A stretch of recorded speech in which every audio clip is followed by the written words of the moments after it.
Inilah keindahan dan kenikmatan surga yang dijanjikan Allah memiliki 100 tingkat dan abadi. Bismillahirrahmanirrahim. Assalamualaikum warahmatullahi wabarakatuh. Alhamdulillah wa syukurillah. Allahumma sholli ala Muhammad wa ala ali Muhammad. Amma ba'du, pernahkah kita membayangkan bagaimana rasanya hidup tanpa sakit, tanpa tua, tanpa kematian, tanpa kesedihan, tanpa rasa takut kehilangan orang yang kita cintai? Bagaimana jika di hadapan kita terbentang taman-taman yang tidak pernah layu, sungai-sungai yang mengalir indah, buah-buahan yang tidak pernah habis, istana-istana yang tidak pernah rusak, pakaian dan perhiasan yang jauh lebih indah daripada apapun yang pernah kita lihat di dunia. Ada pasar, ada keluarga, ada pasangan yang suci, ada bidadari yang Allah gambarkan dengan keindahan yang tidak mampu kita bayangkan. Dan yang lebih agung daripada semuanya, kita mendapatkan keridaan Allah dan memandang wajahnya yang mulia. Itulah surga, tempat yang Allah persiapkan bagi hamba-hambanya yang beriman. Tetapi pertanyaannya, apakah kita akan menjadi salah satu penghuninya? Dan jika Allah memasukkan kita ke dalam surga, di tingkat manakah kita akan berada? 1. Surga itu benar. Allah Subhanahu wa Ta'ala berfirman, وَسَارِعُوا إِلَى مَغْفِرَةٍ مِّن رَبِّكُمْ وَجَنَّةٍ عَرْضُهَا السَّمَاوَاتُ وَالْأَرْضُ أُعِدَّتْ لِلْمُتَّقِينَ. Bersegeralah menuju ampunan dari Rabb kalian dan surga yang luasnya seluas langit dan bumi, yang disediakan bagi orang-orang yang bertakwa. Quran Surah Ali Imran ayat 103. Surga bukan dongeng, surga bukan simbol, surga bukan sekadar keadaan psikologis. Surga adalah negeri yang benar-benar ada. Nabi SAW telah melihat sebagian tanda-tandanya, para sahabat mengimaninya, para ulama salaf mengimaninya, dan kita pun wajib mengimaninya. 2. 100 tingkatan surga. Rasulullah SAW bersabda, Inna fil jannati mi'ata darajatin a'addaha Allahu lil mujahidina fi sabilillah. Sesungguhnya di dalam surga terdapat 100 tingkatan yang Allah persiapkan bagi orang-orang yang berjihad di jalan Allah. Hadis riwayat Bukhari. Bayangkan 100 tingkatan dan jarak antara 2 tingkat seperti jarak antara langit dan bumi. Namun kita harus memahami hadits ini dengan tepat. Hadits tersebut secara khusus menyebut 100 tingkatan yang Allah persiapkan bagi para mujahid di jalan Allah. Bukan berarti kita boleh memastikan bahwa seluruh tingkatan surga secara mutlak hanya berjumlah 100. Yang jelas, surga memiliki tingkatan-tingkatan yang berbeda. Semakin tinggi derajatnya, semakin tinggi pula kenikmatannya. 3. Al-Firdaus Al-A'la. Lalu Rasulullah SAW memberikan satu pesan yang luar biasa. Beliau bersabda, فَإِذَا سَأَلْتُمُ اللَّهَ فَاسْأَلُوهُ الْفِرْدَوْسِ. Jika kalian meminta kepada Allah, maka mintalah Al-Firdaus. Hadis Bukhari. Al-Firdaus adalah bagian tertinggi dari surga. Di atasnya adalah Arsy Ar-Rahman, dan darinya mengalir sungai-sungai surga. Maka jangan bercita-cita rendah ketika berdoa. Ketika berdoa, jangan hanya berkata, Ya Allah, masukkan aku ke dalam surga. Katakan, Ya Allah, masukkanlah aku ke dalam Al-Firdaus Al-A'la. 4. Keindahan yang tak pernah terbayang. Rasulullah SAW menyampaikan hadits qudsi, A'dadtu li'ibadi as-salihin ma la 'ainun ra'at wa la udhunun sami'at wa la khatara 'ala qalbi basharin. Aku telah menyiapkan bagi hamba-hambaku yang saleh sesuatu yang tidak pernah dilihat mata, tidak pernah didengar telinga, dan tidak pernah terlintas dalam hati manusia. Acar, Bukhari dan Muslim. Maka semua gambaran tentang surga yang kita dengar sebenarnya belum mampu menggambarkan keindahan yang sesungguhnya. Apa yang kita bayangkan belum sebanding dengan kenyataan. Gambaran surga menurut Ibnul Qayyim rahimahullah.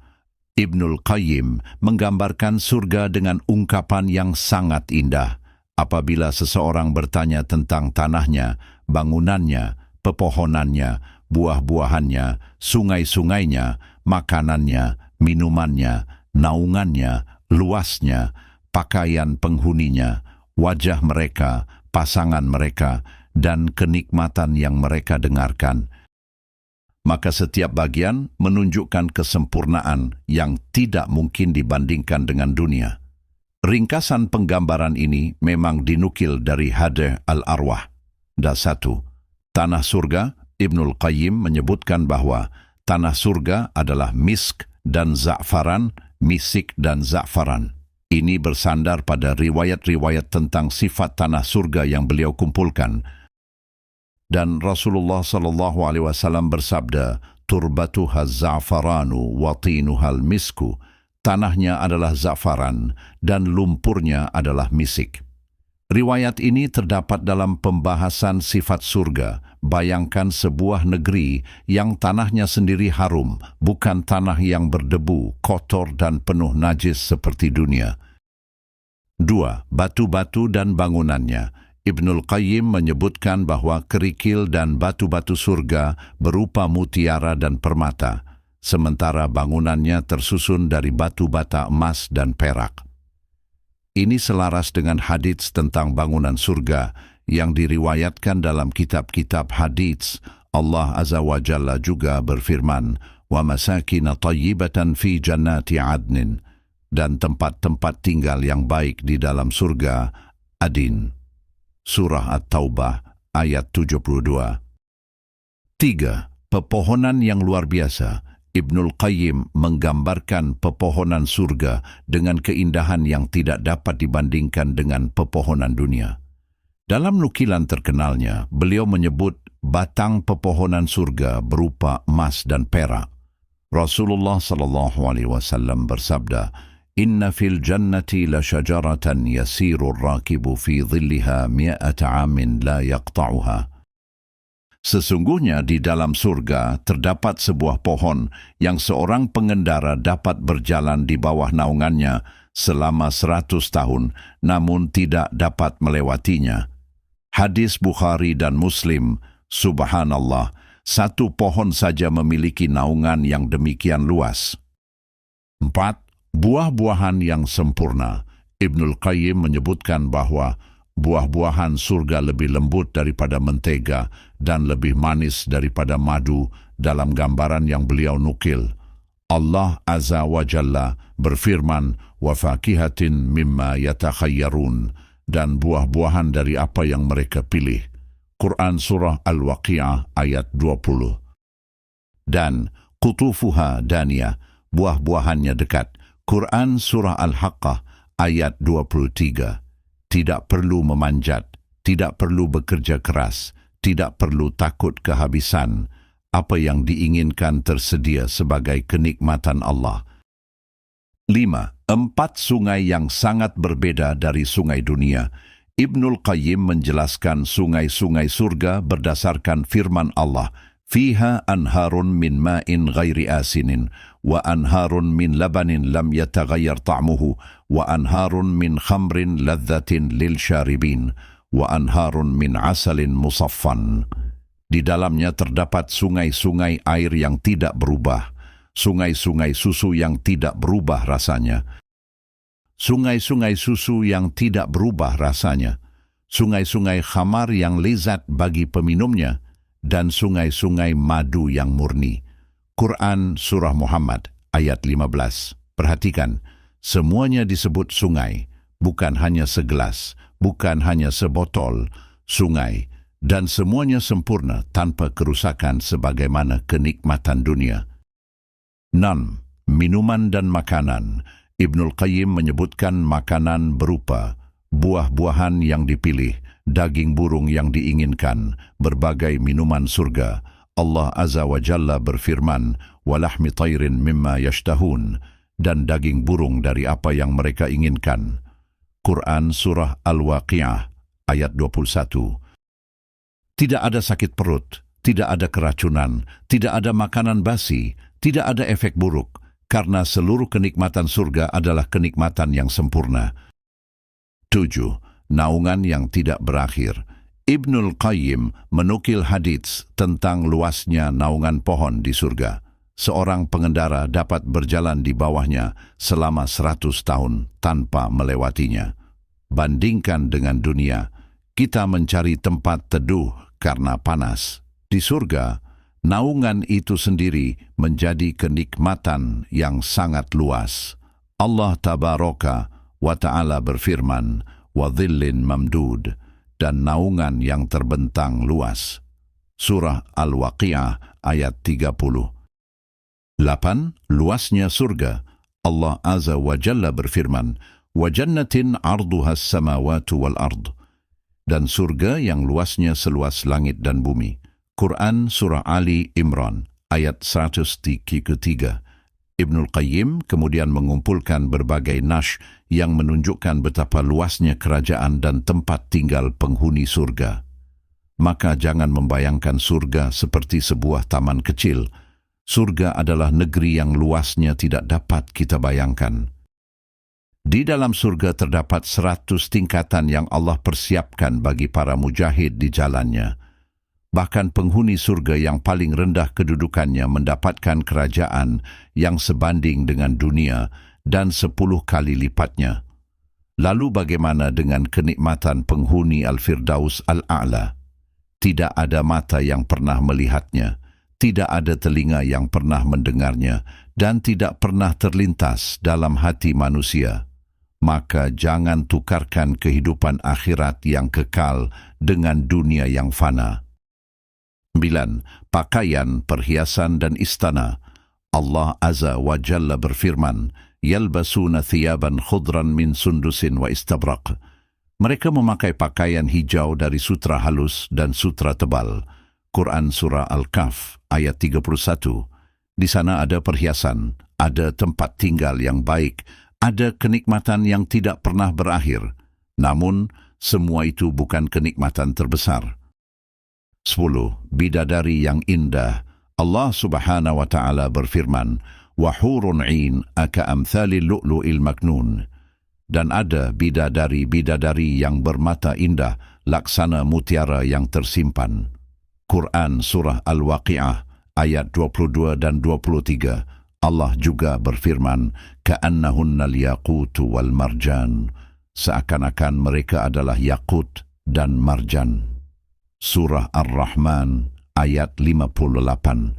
Mereka digambarkan sebagai wanita yang indah, suci, terjaga, dan menundukkan pandangan. Allah berfirman, "Qasiratut tarfi," yang menundukkan pandangan, dan "Lam yatmithunna insun qablahum wala jannun," yang belum pernah disentuh manusia maupun jin sebelumnya. Quran Surah Ar-Rahman ayat 56. Tetapi ingat, jangan kita mengarang cerita tentang bidadari yang tidak memiliki dalil. Tidak ada dalil sahih yang menjelaskan secara rinci aktivitas harian mereka, seperti yang sering beredar di media sosial. Kita berhenti pada apa yang ditetapkan Al-Quran dan Sunnah. 11. Pasar di surga. Tahukah Anda? Di surga ada pasar. Rasulullah sallallahu alaihi wasallam bersabda, "Inna fil jannati lasuqan ya'tunaha kulla jumu'atin." Sesungguhnya di dalam surga terdapat sebuah pasar yang mereka datangi setiap Jumat. Hadis Muslim. Di sana mereka mendapatkan keindahan. Kemudian angin dari arah utara bertiup kepada mereka. Ketika mereka kembali kepada keluarga mereka melihat mereka semakin indah. Subhanallah. Pasar, tetapi tanpa persaingan yang menyakitkan, tanpa penipuan, tanpa kemacetan, tanpa kelelahan, tanpa kehilangan. Tidak ada lagi sakit dan kematian. Di dunia, kita takut sakit, takut tua, takut kehilangan, takut mati. Tetapi di surga tidak ada penyakit, tidak ada kelemahan, tidak ada kesedihan, tidak ada kematian. Rasulullah SAW bersabda bahwa penghuni surga akan diseru, "Wahai penghuni surga, tidak ada lagi kematian." Hadis riwayat Bukhari dan Muslim. Bayangkan kebahagiaan yang tidak pernah berakhir. 12. Keluarga yang berkumpul. Allah Subhanahu wa Ta'ala berfirman, "Walladzina amanu wattaba'athum dzurriyyatuhum biimanin alhaqna bihim dzurriyyatahum." Orang-orang yang beriman dan anak cucu mereka mengikuti mereka dalam keimanan, kami hubungkan keturunan mereka dengan mereka. Quran Surah Ath-Thur ayat 21. Maka, jika Anda seorang ayah, ajak keluarga Anda menuju surga. Jika Anda seorang ibu, didik anak-anak Anda untuk mengenal Allah. Jika Anda seorang guru, ajarkan ilmu yang mendekatkan manusia kepada Allah. Jangan hanya mewariskan rumah, jangan hanya mewariskan uang, wariskan iman, karena itulah warisan yang akan mempertemukan keluarga di negeri yang kekal.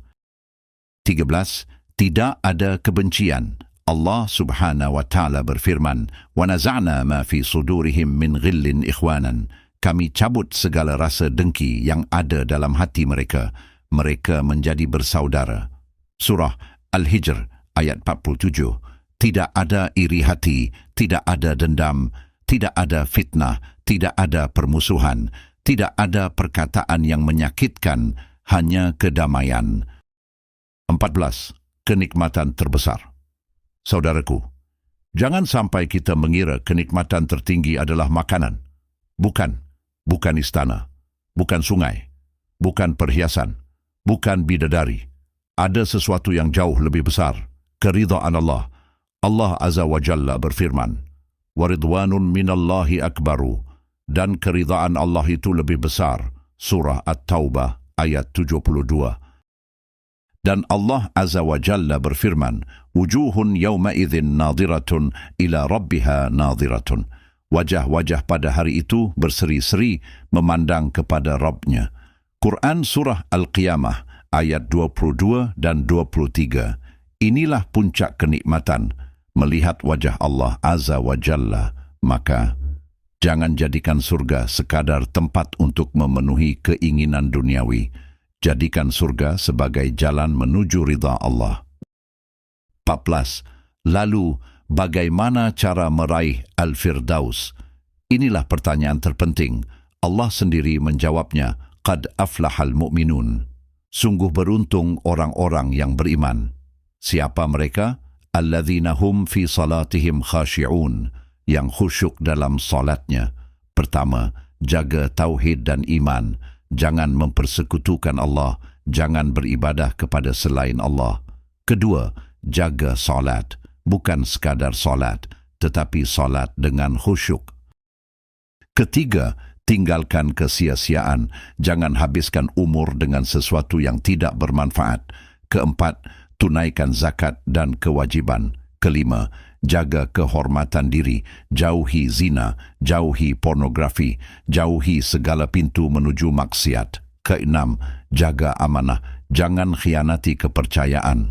Ketujuh, tepati janji. Kedelapan, jaga seluruh salat. Kemudian Allah berfirman, "Ulaika humul warithun, alladzina yarithuna al-firdausa hum fiha khalidun." Mereka itulah orang-orang yang akan mewarisi Al-Firdaus. Mereka kekal di dalamnya. Quran Surah Al-Mu'minun ayat 10 dan 11. 15. Jangan lupa rahmat Allah. Tetapi ada satu perkara yang harus kita tanamkan dalam hati. Kita tidak masuk surga karena merasa amal kita sudah cukup. Rasulullah SAW bersabda, "Lan yudkhila ahadan amaluhul jannata." Tidaklah amal seseorang memasukkannya ke dalam surga. Para sahabat bertanya, Tidak juga engkau, wahai Rasulullah. Beliau menjawab, wala ana illa an yataghammadani Allahu bifadlin wa rahmatin. Tidak juga aku, kecuali jika Allah meliputiku dengan karunia dan rahmatnya. Hadis riwayat Bukhari dan Muslim. Maka beramallah sebaik-baiknya, tetapi jangan sombong dengan amal. Berharaplah kepada rahmat Allah, takutlah kepada azabnya, dan mintalah kepadanya husnul khatimah. Saudaraku, suatu hari nanti rumah kita akan ditinggalkan, mobil kita akan ditinggalkan, jabatan akan ditinggalkan, uang akan ditinggalkan, tubuh kita akan dimasukkan ke dalam tanah, dan kita akan berdiri di hadapan Allah seorang diri. Pada hari itu, yang kita cari bukan lagi uang, bukan jabatan, bukan popularitas, bukan jumlah pengikut. Kita hanya ingin satu hal, ya Allah, selamatkan aku. Kemudian jika Allah menyelamatkan kita, jika Allah mengampuni dosa-dosa kita, jika Allah memasukkan kita ke dalam surga, jika Allah mengangkat kita menuju Al-Firdaus, jika Allah mempertemukan kita dengan orang tua, pasangan, anak, dan keluarga yang kita cintai, jika Allah memberikan kepada kita kenikmatan yang tidak pernah dilihat mata, dan kemudian Allah meridhai kita, lalu kita memandang wajah Allah, saudaraku, adakah kemenangan yang lebih besar daripada itu? Mari kita berdoa, Allahumma inna nas'alukal jannata wa nas'alukal firdausal a'la. Ya Allah, kami memohon kepadamu surga dan kami memohon al-firdaus al-a'la. Allahumma aghfir lana dhunubana wa tub alaina wa thabbitna ala tauhidi wa sunnah. Ya Allah, ampunilah dosa-dosa kami, terimalah taubat kami, dan teguhkan kami di atas tauhid dan sunnah. Allahumma ijma'na ma'a nabiyyina Muhammadin wa ma'a as-siddiqina wasyuhada'i was-salihin fi jannatin na'im. Ya Allah, kumpulkanlah kami bersama Nabi Muhammad sallallahu alaihi wasallam, bersama orang-orang yang benar, para syuhada dan orang-orang saleh di dalam surga yang penuh kenikmatan. Allahumma ja'alna min ahlil firdausil a'la. Ya Allah, jadikanlah kami termasuk penghuni al-firdaus al-a'la. Amin ya rabbal alamin. Saudaraku yang dimuliakan Allah, sebelum kita menutup risalah ini, ingatlah, jika dunia membuatmu lelah, ingatlah surga. Jika maksiat terasa begitu menggoda, ingatlah surga. Jika perjuangan terasa berat, ingatlah surga. Jika engkau kehilangan sesuatu yang engkau cintai karena taat kepada Allah, ingatlah, Allah sedang menyiapkan sesuatu yang jauh lebih baik. Jangan berhenti berjalan, jangan berhenti bertaubat, jangan berhenti memperbaiki salat, jangan tinggalkan sunnah, jangan tinggalkan Al-Quran, jangan berputus asa dari rahmat Allah, karena perjalanan kita belum selesai. Dan tujuan kita bukan dunia, tujuan kita adalah Allah dan negeri akhirat. Semoga Allah menjadikan kita dan keluarga kita Ahlul Firdaus Al-A'la, dikumpulkan bersama Rasulullah dan memperoleh ridha serta kenikmatan melihat wajah Allah. Amin ya rabbal alamin. Igan subhanakallahumma wa bihamdika ashhadu an la ilaha illa anta astaghfiruka wa atubu ilaik. Wassalamu alaikum wa rahmatullahi wa barakatuh.